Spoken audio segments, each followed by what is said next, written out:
Hey everybody, and thanks for clicking on this video and checking out my channel. Last night I went out and caught the newest Taika Waititi film, JoJo Rabbit. A film that was released 2 months ago in the States and other places of the world, but finally came to my town in Canada. It was one of my highly anticipated movies for the rest of the year. And if you'd like to talk about this movie with me, I welcome you to do so, and I'd love for you to do so. Just comment all your thoughts and opinions down in the comment section below, and let's get a fun conversation going. And with all that out of the way, let's talk about JoJo Rabbit.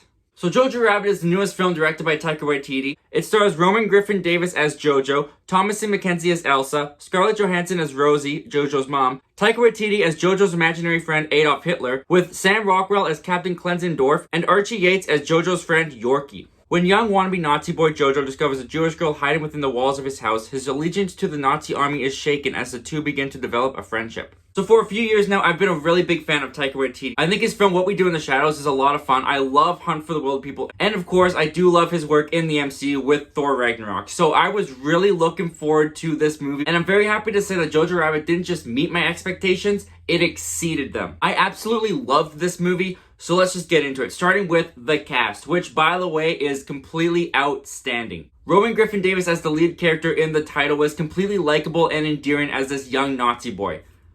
Sounds a little weird to say, but hear me out. He has been growing up during the Nazis' reign in Germany. He's been brought up in the Nazi beliefs, and in this way, he's kind of been brainwashed to see the Jewish people and to see Jews as these monsters and these almost mythical and horrible creatures. But once he discovers and meets Elsa, the Jewish girl living in his house, you really start to see throughout this movie his beliefs start to get challenged and his views start to change. And as you go through the movie and as you see him start to develop more of a relationship with Elsa, and you start to see his views start to change and him starting to question the Nazis' beliefs and what the Nazis have been teaching him and what the Nazis have been telling him, it's a really beautiful character arc to watch and progress as the young boy really starts to question everything around him and how he's been growing up and what he's been growing up to believe. And Roman Griffin Davis gives a phenomenal young child performance. But the movie also surrounds Roman Griffin Davis and the character of JoJo with fantastic characters and actors. You have Taika Waititi also in the film playing JoJo's imaginary friend Adolf Hitler. That's not only just his imaginary friend, but also kind of works as his Nazi conscience. Whereas at the beginning of the film, you see that the two are kind of like thick as thieves. They're like two peas in a pod. But as the film goes on and the more that JoJo starts to connect and develop his relationship with Elsa,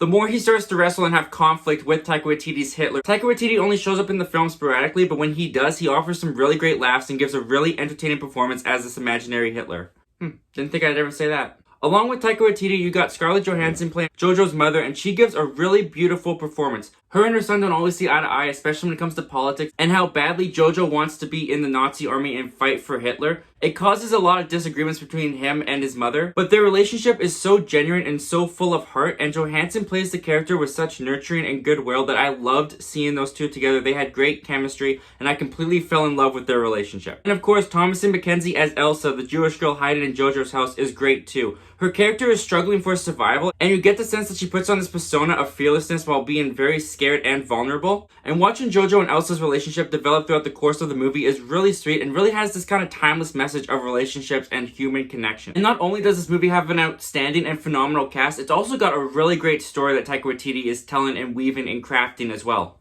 The movie is set near the end of World War II when the Nazis are about to lose the war. And with this setting and knowing how history goes, Taika Waititi is able to have a lot of fun with the dark comedy as well as the satirical comedy while never losing the seriousness of what was going on at that time. I'm not Jewish, I can't speak for that community, but as I was watching this movie, I never felt like Taika Waititi was glorifying the Nazis. All of the humor and all of the satirical elements of this movie are all focused on the Nazis, and it all comes from exaggerating and mocking the beliefs that the Nazis had at that time and what they were all about. But even with all of the humor and the laugh out loud moments that this movie has, Taika Waititi is not afraid to allow for some really heavy moments, especially to when it comes to what the Jewish people were going through and how they were treated at that time. When the story and the movie requires it, Taika Waititi is not afraid to let some really heavy, dramatic moments happen in this movie. He's not afraid to show the reality of what was happening during that time. While we can have some satirical and comedic moments as well as some really sweet, endearing moments, we also get some incredibly dramatic, heavy, and deep moments within the story that honestly moved me to tears. I am not afraid to admit that I cried in this movie. There was some really intense and heartbreaking stuff that Taika Waititi is not afraid to shy away from. And that balance that Taika Waititi is masterfully able to find and juggle throughout the course of the movie and craft throughout the story is really what made this movie such a beautiful piece of work of art to me. And this has to be Taika Waititi's best best piece of work to date by far, or at least in my opinion it is. It is my favorite movie he's ever made.